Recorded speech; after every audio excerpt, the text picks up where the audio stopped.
ಇವತ್ತು ಅಶೋಕ್ ಅವರು ಅಥವಾ ನಾವು ಮಾಡಿದ ತಪ್ಪೇನು?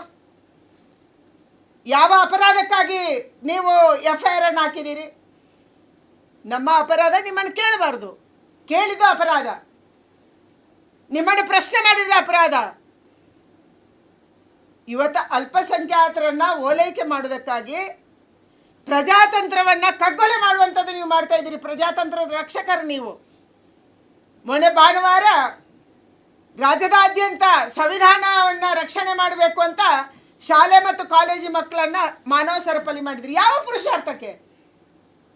ಜನ ಬರಲಿಲ್ಲ.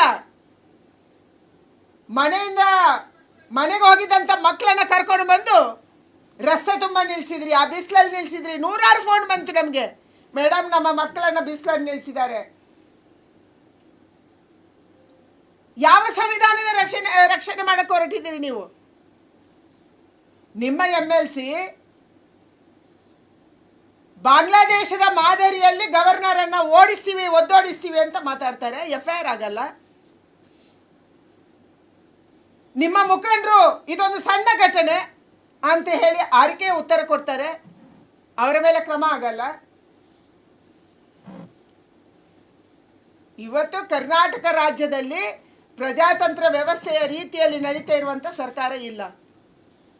ಎಲ್ಲೆಲ್ಲಿ ಘಟನೆ ಆಯಿತು? ಮೈಸೂರಲ್ಲಿ ಅದೇ ರೀತಿಯ ಮೆರವಣಿಗೆ, ಬೆಂಗಳೂರಲ್ಲಿ ಅದೇ ರೀತಿಯ ಮೆರವಣಿಗೆ, ಶಿವಮೊಗ್ಗದಲ್ಲಿ, ಚಿತ್ರದುರ್ಗದಲ್ಲಿ, ಕೋಲಾರದಲ್ಲಿ, ಬೆಳಗಾಮಲ್ಲಿ ಯಾರು ಯಾವ ಘೋಷಣೆ ಬೇಕಾದ್ರೂ ಹಾಕ್ಬೋದು. ಮೊನ್ನೆ ಮೈಸೂರಲ್ಲಿ ನಿಮ್ಮ ಕಾಲ್ಬುಡದಲ್ಲಿ, ನಿಮ್ಮ ಜಿಲ್ಲೆಯಲ್ಲಿ ಪಾಕಿಸ್ತಾನ ಜಿಂದಾಬಾದ್ ಅಂತ ಹೇಳಿದ್ದಾರೆ. ಮೊನ್ನೆ ಸೋಮವಾರ ನಡೆದಂತ ಮೊಹರಮ್ಮಿನ ಮೆರವಣಿಗೆಯಲ್ಲಿ, ಈದ್ ಮಿಲಾದಿನ ಮೆರವಣಿಗೆಯಲ್ಲಿ ಪಾಕಿಸ್ತಾನ ಜಿಂದಾಬಾದ್ ಅಂತಾರೆ. ಅಂದ್ರೆ ನೀವು ಸಡಿಲ ಕೊಟ್ಟಿರೋದಕ್ಕೆ, ನೀವು ಓಲೈಕೆ ರಾಜಕಾರಣ ಮಾಡೋದಕ್ಕೆ ಇವತ್ತು ಕರ್ನಾಟಕ ರಾಜ್ಯದ ಬಹುಸಂಖ್ಯಾತರನ್ನ, ಹಿಂದೂಗಳನ್ನ ನೀವು ಬಲಿಪಶು ಮಾಡ್ತಾ ಇದ್ದೀರಿ. ಆ 25 ಅಂಗಡಿ ಸುಟ್ಟೋದ್ವಲ್ಲ, ಒಂದ್ಸರಿ ನೀವು ಹೋದ್ರ ಬಹಳ ಮಾತಾಡ್ತೀರಿ ನೀವು. ನಿಮ್ಮ ಕೇಂದ್ರದ ನಾಯಕರು ಬಹಳ ಬಂದು ಪಾರ್ಲಿಮೆಂಟ್ ಅಲ್ಲಿ ಮಾತಾಡ್ತಾರೆ. ಎಲ್ಲಿ ಗಲಾಟೆ ಆದ್ರೂ ಕೂಡ BJP ರಾಜ್ಯ ನಡೆಸ್ತಾ ಇರುವಂತ ಜಾಗಗಳಿಗೆ ಓಡೋಗಿ ಬರ್ತಾರೆ. ಕನಿಷ್ಠ ಪಕ್ಷ ಅವರು ಬರೋದು ಬೇಡಪ್ಪ, ಬಹಳ ದೂರದಲ್ಲಿದ್ದಾರೆ, ಅಮೆರಿಕದಲ್ಲಿ ಇರ್ಬೇಕು ಅವರು. ನೀವು ಹೋಗ್ಬೇಕಿತ್ತಲ್ಲ ಬೆಂಗಳೂರಲ್ಲಿ. ನಿಮ್ಮ ಮೈಸೂರಿಂದ, ನಮ್ಮ ಬೆಂಗಳೂರಿಂದ ಎಷ್ಟು ದೂರ ಇದೆ ನಾಗಮಂಗಲ? ಯಾಕೆ ಹೋಗಿಲ್ಲ? ಗೃಹ ಸಚಿವರು ಹೋಗಲ್ಲ, ಮುಖ್ಯಮಂತ್ರಿಗಳು ಹೋಗಲ್ಲ. ಅಂದ್ರೆ ಹಿಂದೂಗಳಿಗೆ ಮಾನ ಮರ್ಯಾದೆ ಇಲ್ಲ, ಹಿಂದೂಗಳ ಜೀವಕ್ಕೆ ಬೆಲೆ ಇಲ್ಲ, ಹಿಂದೂಗಳ ದೇವರಿಗೆ ಬೆಲೆ ಇಲ್ಲ. ನಿಮ್ಗೆ ಶ್ರದ್ಧೆ ಇಲ್ಲದೆ ಇರ್ಬೋದು, ನೀವು ಚುಪ್ ಚುಪ್ಪಾಕೆ ಪೂಜೆ ಮಾಡ್ಬೋದು, ಆದ್ರೆ ನಾವಾಗಲ್ಲ. ನಾವು ರಸ್ತೆಯಲ್ಲಿ ಪೂಜೆ ಮಾಡುವವರು. ಯಾವ ಗಣೇಶ? ಸ್ವಾತಂತ್ರ್ಯಕ್ಕೆ ಪ್ರೇರಣೆ ಕೊಟ್ಟಂತ ಗಣೇಶನಿಗೆ ನಾವು ಪೂಜೆ ಮಾಡ್ತಿದ್ದೀವಿ, ಬೀದಿ ಬೀದಿಯಲ್ಲಿ ಮಾಡ್ತೀವಿ. ಆದರೆ ಇವತ್ತು ಬೇರೆ ಬೇರೆ ಜಾಗದಲ್ಲಿ ಅಲ್ಪಸಂಖ್ಯಾತರು ಈ ರೀತಿಯ ವರ್ತನೆ ಮಾಡೋದಕ್ಕೆ, ಇದಕ್ಕೆ ನಿಮ್ಮ ಕುಮ್ಮಕ್ಕು ಕಾರಣ, ನೀವು ಕೊಟ್ಟಿರುವಂತ ಸಲಿಗೆ ಕಾರಣ. ವಿಧಾನಸೌಧದಲ್ಲೂ ಸಲಿಗೆ, ನಿಮ್ಮ ಮನೆಯಲ್ಲೂ ಸಲಿಗೆ, ನಿಮ್ಮ ಕ್ಷೇತ್ರದಲ್ಲೂ ಅದೇ, ರಾಜ್ಯದಾದ್ಯಂತ ಇವತ್ತು ಅದನ್ನೇ ಅನುಸರಿಸ್ತಾ ಇದ್ದಾರೆ. ಕರ್ನಾಟಕ ರಾಜ್ಯದಲ್ಲಿ ನಿನ್ನೆ ಫ್ಲಾಗ್ ಹಾರಿಸಿದ್ರಲ್ಲ, ಏನು ಕ್ರಮ ಕೈಗೊಳ್ತೀರಿ? ಭಾರತದ ಎಂಬ್ಲಮ್ ಆಕ್ಟ್ ಅನ್ನ ಉಲ್ಲಂಘನೆ ಮಾಡಿದ್ದಾರೆ, ಭಾರತದ ಫ್ಲಾಗ್ ಕೋಡ್ ಅನ್ನ ಉಲ್ಲಂಘನೆ ಮಾಡಿದ್ದಾರೆ. ದೇಶದ್ರೋಹದ ಕೇಸ್ ಹಾಕಬೇಕು. ಎಷ್ಟು ಜನರ ಮೇಲೆ ಹಾಕಿದ್ರಿ? ಅಂದ್ರೆ ಕರ್ನಾಟಕ ರಾಜ್ಯದಲ್ಲಿ ದೇಶದ್ರೋಹ ಮಾಡಿದ್ರೆ ಇದಕ್ಕೆ ಶಿಕ್ಷೆ ಆಗಲ್ಲ ಅನ್ನುವಂತ ಸಂದೇಶ ಕೊಟ್ಟವ್ರು ಯಾರು? ನೀವೇ. ಯಾವ ಪಾಪ್ಯುಲರ್ ಫ್ರಂಟ್ ಆಫ್ ಇಂಡಿಯಾ ಇತ್ತು, ನಾವು ಸಾರಿ ಹೇಳಿದ್ವಿ, ಪಾಪ್ಯುಲರ್ ಫ್ರಂಟ್ ಆಫ್ ಇಂಡಿಯಾದವರು ನಮ್ಮ ಹಿಂದೂ ಯುವಕರ ಹತ್ಯೆ ಮಾಡ್ತಾ ಇದ್ದಾರೆ ಹೇಳಿದ್ವಿ ನಾವು. ನೀವೇನ್ ಮಾಡಿದ್ರಿ? ಅವರ ಎಲ್ಲ ಕೇಸ್ಗಳನ್ನ ವಾಪಸ್ ತಗೊಂಡು ಎಲ್ಲರನ್ನ ಜೈಲಿಂದ ಆಚೆ ಬಿಟ್ರಿ. ಅವರು ಬಂದು ಇದನ್ನೇ ಮಾಡೋದು. ನಾಗಮಂಗಲ, ಬೆಳಗಾಮು ಅಥವಾ ಕೋಲಾರದಲ್ಲಿ ಇವತ್ತೇನು ನಡೀತಾ ಇದೆಯಲ್ಲ, ಯಾವ ದ್ರೋಹಿಗಳನ್ನ ನೀವು ಆಚೆ ಬಿಟ್ರಲ್ಲ ಅಂಥವರಿಂದ ಇದು ನಡೀತಾ ಇದೆ. ಸಿದ್ದರಾಮಯ್ಯನವರ ಹಿಟ್ಲರ್ ರಾಜಕಾರಣ,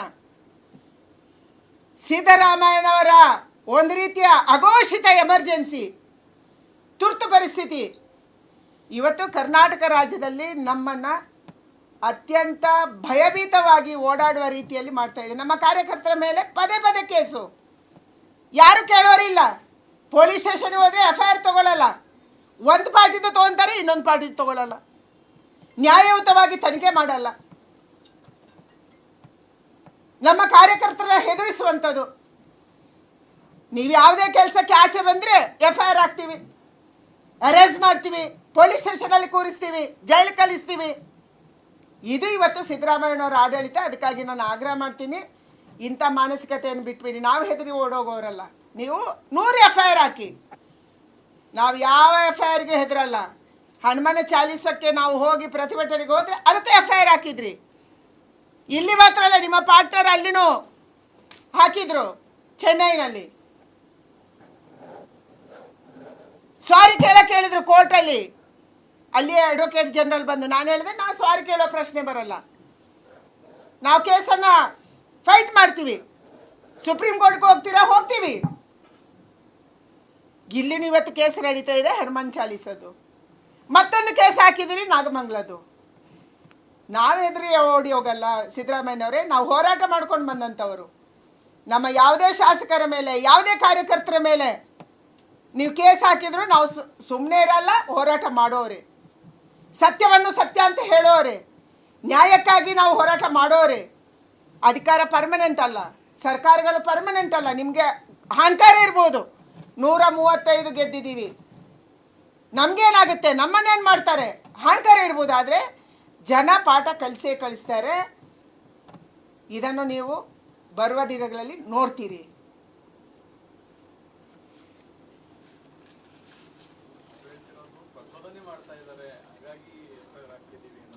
ಯಾವ ಪ್ರಚೋದನೆ? ನಮ್ಮ ಗಣಪತಿಯನ್ನ ನೀವು ವ್ಯಾನಲ್ಲಿ ಕರ್ಕೊಂಡೋಗಿ ಅವರನ್ನು ಅರೆಸ್ಟ್ ಮಾಡಿದಂತೆ ಕರ್ಕೊಂಡೋಗಿ ವಿಸರ್ಜನೆ ಮಾಡಿದ್ದೇವೆ ಅಂತ ಹೇಳಿದ್ದನ್ನ ಪ್ರಚೋದನೆ ಆಗುತ್ತಾ? ನಾನು ಅದನ್ನೇ ಹೇಳಿರೋದು. ನಮ್ಮ ಗಣಪತಿ ಮೊದಲ ಬಾರಿಗೆ ಕರ್ನಾಟಕದಲ್ಲಿ ನಮ್ಮ ಗಣಪತಿ ಅರೆಸ್ಟ್ ಆಗಿದ್ದಾನೆ ಹೇಳಿದ್ದೀವಿ. ಇದು ಪ್ರಚೋದನೆನಾ? ನೀವು ಮಾಡಿ ತೋರಿಸಿ. ನಿಮ್ಮ ಪೊಲೀಸ್ ಎತ್ಕೊಂಡು ಹೋಗ್ತಾ ಇದ್ದಾರೆ. ನೀವು ಜನರಿಂದ ಮಾಡಿಸ್ಬೇಕಿತ್ತಲ್ಲ, ನಿಮಗೆ ಧೈರ್ಯ ಇದ್ರೆ. ಅಲ್ಲಿ ಭಕ್ತರು ಆ ಗಣಪತಿಯನ್ನು ಇಟ್ಟಿದ್ರು, ಪೂಜೆ ಮಾಡಿದ್ರು, ಅವರಿಂದ ಮಾಡಿಸ್ಬೇಕಿತ್ತು.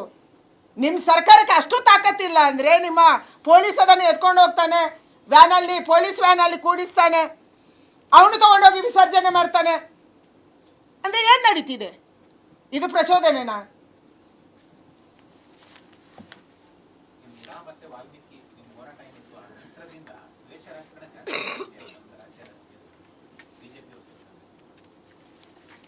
ದ್ವೇಷದ ರಾಜಕಾರಣ ಮಾಡ್ತಾ ಇರುವಂಥವರು ಕಾಂಗ್ರೆಸ್ ಅವರು.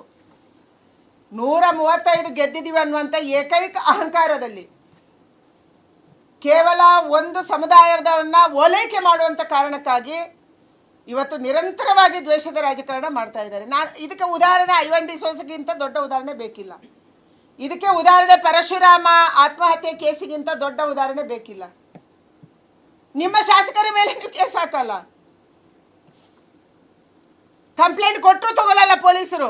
ಎಂಥ ಪೊಲೀಸರು ಇದ್ದಾರೆ ನಮ್ಮ ಕರ್ನಾಟಕ ರಾಜ್ಯದಲ್ಲಿ, ನಾವು ನಿರೀಕ್ಷೆ ಮಾಡಿರಲಿಲ್ಲ. ಆದರೆ ಯಾವ ರೀತಿ ನೀವು ಪೊಲೀಸ್ ಇಲಾಖೆಯನ್ನು ಮಿಸ್ಯೂಸ್ ಮಾಡ್ತಾ ಇದ್ದೀರಿ, ದುರ್ಬಳಕೆ ಮಾಡ್ಕೊತಾ ಇದ್ದೀರಿ, ಯಾವ ರೀತಿ ಪೊಲೀಸರನ್ನ ಕೈಕಟ್ಟಿ ಹಾಕ್ತಾ ಇದ್ದೀರಿ ಅನ್ನೋದಕ್ಕೆ ಇದು ಉದಾಹರಣೆ. ಕರ್ನಾಟಕವನ್ನ ಬಾಂಗ್ಲಾದೇಶ ಮಾಡ್ತೀವಿ, ದೇಶವನ್ನ ಬಾಂಗ್ಲಾದೇಶ ಮಾಡ್ತೀವಿ, ಶೇಖ್ ಹಸೀನಾ ಥರ ಒದ್ದೋಡಿಸ್ತೀವಿ ಅಂತ ಹೇಳುವವರಿಗೆ ನೀವು ಕೇಸ್ ಹಾಕಲ್ಲ. ಯಾವ ನ್ಯಾಯ ಇದು? ಮಾಡಿದ್ದು ಫೋಟೋ ಬೆಂಗಳೂರುದು ಮಂಡ್ಯದಲ್ಲಿ ಅಂತ ನೀವು ರಾಂಗ್ ಇನ್ಫಾರ್ಮೇಶನ್ ಕೊಟ್ಟಿದ್ದೀರಾ ಅಂತ FIR ಮೆನ್ಷನ್ ಮಾಡ್ತೀವಿ. ಟ್ವೀಟ್ ಮಾಡಿದ ಫೋಟೋ ಏನಿದೆ ಅದು ಇಲ್ಲಿ ಟೌನ್ ಹಾಲ್ ಹತ್ರ ಆಗಿದ್ದ ಫೋಟೋಸ್ ಮಂಡ್ಯದಲ್ಲಿ ಮಾಡಿದ್ದು ಅಂತ ಹೇಳಿ ನೀವು ಟ್ವೀಟ್ ಮಾಡಿದ್ದೀರಾ. ಓಕೆ, ಯಾವುದೋ ಒಂದು ಕಡೆ ಆಗಿದೆ, ಅದು ಬೆಂಗಳೂರಲ್ಲಾದ್ರೂ ಆಗಿದೆ ಅಥವಾ ನಾಗಮಂಗಲದಲ್ಲಾದ್ರೂ ಆಗಿದೆ, ನಮ್ಮ ರಾಜ್ಯದಲ್ಲೇ ಆಗಿದೆ. ಜಾಗ ಚೇಂಜ್ ಇರ್ಬೋದು. ಬೆಂಗಳೂರು ಇನ್ನೂ ನಿಮಗೆ ಶೇಮ್ ಆಗಬೇಕು. ರಾಜಧಾನಿಯಲ್ಲಿದ್ದೀವಿ ನಾವು, ಕೂಗಲತೆಯ ದೂರದಲ್ಲಿ ಇದೆ. ಬೆಂಗಳೂರಿನ ಕಾರ್ಪೊರೇಷನ್ ಹತ್ರ ಎಲ್ಲೋ ಆಗಿರ್ಬೇಕಿದು, ಟೌನ್ ಹಾಲ್ ಹತ್ರ. ನಾಗಮಂಗಲ ಘಟನೆಯನ್ನು ಖಂಡಿಸಿದಾಗ ಆಗಿದೆ. ಕಾರ್ಯಕರ್ತರು ಇತ್ತೀಚೆಗೆ ಒಂದು ಬಹಳ ದೊಡ್ಡ ಚರ್ಚೆ ವಿಷಯ ಇದೆ. ಕಾಂಗ್ರೆಸ್ ಸರ್ಕಾರ ಬಂದಾಗ ಅವರ ಸೈದ್ಧಾಂತಿಕ ನಿಲುವುಗಳಿಗೆ, ಅವರ ಕಾರ್ಯಕರ್ತರ ಭಾವನೆಗಳಿಗೆ ಅವರು ಯಾವತ್ತೂ ಬೆಲೆ ಕೊಡ್ತಾರೆ. ಬಿಜೆಪಿ ಹಿಂದುತ್ವದ ಭಾಷಣ, ಹಿಂದೂಗಳ ಪರವಾಗಿ ಮಾತನಾಡ್ತಾರೆ, ಕಾರ್ಯಕರ್ತರ ಸಮಸ್ಯೆ ಆದಾಗ ವಿಚಾರಧಾರೆಗಳಿಂದ ಸ್ವಲ್ಪ ದೂರ ಸರಿತಾ ಇದ್ದಾರೆ ಹೇಳುವಂತ ಬೇಸರ ಸಾಮಾಜಿಕವಾಗಿರ್ಬೋದು, ಸಾರ್ವಜನಿಕ ವಲಯದಲ್ಲಿರ್ಬೋದು, ಸೋಷಿಯಲ್ ಮೀಡಿಯಾಗಳಲ್ಲಂತೂ ಇತ್ತೀಚೆಗೆ ಬಹಳ ಜೋರಾಗಿದೆ. ಅದ್ರ ಬಗ್ಗೆ ನಿಮ್ಮ ಪ್ರತಿಕ್ರಿಯೆ ಏನು? ಭಾರತೀಯ ಜನತಾ ಪಾರ್ಟಿಯ ಸರ್ಕಾರ ಬಂದಾಗ ಯಾವತ್ತೂ ದ್ವೇಷದ ರಾಜಕಾರಣ ಮಾಡಿಲ್ಲ. ರಾಜ್ಯವನ್ನ ಒಟ್ಟಿಗೆ ತಗೊಂಡೋಗ್ಬೇಕು ಅನ್ನುವಂಥ ಕೆಲಸವನ್ನ ಮಾಡಿದೆ. ನಮ್ಮ ಕಾರ್ಯಕರ್ತರಿಗೆ ತೊಂದರೆ ಆದಾಗಲೂ ನಾವು ಧ್ವನಿ ಎತ್ತಿದ್ದೀವಿ, ನಮ್ಮ ಸರ್ಕಾರಕ್ಕೆ ಪ್ರೆಷರ್ ಹಾಕಿದ್ದೀವಿ. ಕಾಂಗ್ರೆಸ್ ಸರ್ಕಾರದಲ್ಲಾದಾಗೂ ನಾವು ಧ್ವನಿ ಎತ್ತೀವಿ. ನಮ್ಮ ಕಾರ್ಯಕರ್ತ ನಿಸ್ವಾರ್ಥವಾಗಿ ದಿನದ 24 ಗಂಟೆ 365 ದಿನ ದುಡಿಯೋಣ, ಯಾರು ಸಂಬಳ ಕೊಡಲ್ಲ. ಅದಕ್ಕಾಗಿ ನಾವು ಕಾರ್ಯಕರ್ತರ ಜೊತೆ ಸದಾ ಕಾಲಕ್ಕೂ ನಿಲ್ಲುವವರು, ಸದಾ ಕಾಲಕ್ಕೂ ಇರುವವರು. ನೀವು ಒಕ್ಕಲಿಗರಿದ್ದೀರಿ, ಮುನ್ಗತ್ನ ಕೇಸ್ನಲ್ಲಿ ನೀವು ಇದುವರೆಗೂ ಏನು ಸ್ಟೇಟ್ಮೆಂಟ್ ಕೊಟ್ಟಿಲ್ಲ. ನಾನು ಈಗಾಗಲೇ ಹೇಳಿದ್ದೀನಿ, ತಪ್ಪು ಮಾಡಿದವರಿಗೆ ಶಿಕ್ಷೆ ಆಗುತ್ತೆ. ಯಾರು ಉಪ್ಪು ತಿಂದಿದ್ದಾರೆ ನೀರು ಕುಡಿತಾರೆ. ಯಾರು ಅನ್ಯಾಯ ಮಾಡಿದರೆ, ನಾನು ಇವಾಗಲೇ ಮೀಡಿಯಾಕ್ಕೂ ಮಾತಾಡಿದ್ದೀನಿ, FSL ರಿಪೋರ್ಟ್ ತರಿಸ್ಕೊಳ್ಳಿ, ತಪ್ಪಾಗಿದ್ದರೆ ಶಿಕ್ಷೆ ಕೊಡಿ. ನಾವು ತಪ್ಪಿತಸ್ಥರನ್ನು ರಕ್ಷಣೆ ಮಾಡುವಂಥ ಪ್ರಶ್ನೆನೇ ಇಲ್ಲ. ಅದಕ್ಕಾಗಿ ತಪ್ಪಿತಸ್ಥರಿಗೆ ಶಿಕ್ಷೆ ಕೊಡಿ. ಆದರೆ ಕೇವಲ ದ್ವೇಷದ ರಾಜಕಾರಣಕ್ಕಾಗಿ ಮಾಡಬೇಡಿ, ಪಾರ್ಟಿ ರಾಜಕಾರಣಕ್ಕಾಗಿ ಮಾಡಬೇಡಿ. ಇಲ್ಲ, ನಾನು ಇವತ್ತು ಇದರ ಬಗ್ಗೆ ಮಾತಾಡ್ತೀನಿ, ಆಮೇಲೆ ಮಾತಾಡ್ತೀನಿ. ಹೋರಾಟ ಒಂದೇ ದಾರಿ. FIR ಆಗಿದೆ, FIR ಅನ್ನು ಫೇಸ್ ಮಾಡ್ತೀವಿ. ಅವರ ಪೊಲೀಸರು ಬಂಧಿಸಿಕ ಬರ್ತಾರೆ, ನಾವು ಬಂಧನಕ್ಕೊಳಗಾಗ್ತೀವಿ. ಕಾನೂನಂತೆ ಫೇಸ್ ಮಾಡ್ತೀವಿ, ಎದುರಿಸ್ತೀವಿ. ರಾಜಕಾರಣದಲ್ಲಿ ನಾವು ಹೋರಾಟ ಮಾಡ್ಕೊಂಡು ಬಂದವರು, ನಾವು ಹಾಗೆ ದಿಢೀರಂತ ಬಂದವರಲ್ಲ. ನಮ್ಮ ಇತಿಹಾಸನೇ ನಮ್ಮ ಹೋರಾಟ. ನಮ್ಮ ಪುತ್ತೂರು, ನಮ್ಮ ಸುಳ್ಯ, ನಮ್ಮ ದಕ್ಷಿಣ ಕನ್ನಡ, ನಮ್ಮ ಕರ್ನಾಟಕದಲ್ಲಿ ನಾವು ಹೋರಾಟ ಮಾಡಿ ಬಂದಂಥವಳು. ಅದಕ್ಕಾಗಿ ಇವರ ಗೊಡ್ಡು ಬೆದರಿಕೆಗೆ ಹೆದರುವಂಥ ಪ್ರಶ್ನೆನೂ ಇಲ್ಲ, ಓಡೋಗೋ ಪ್ರಶ್ನೆನೂ ಇಲ್ಲ.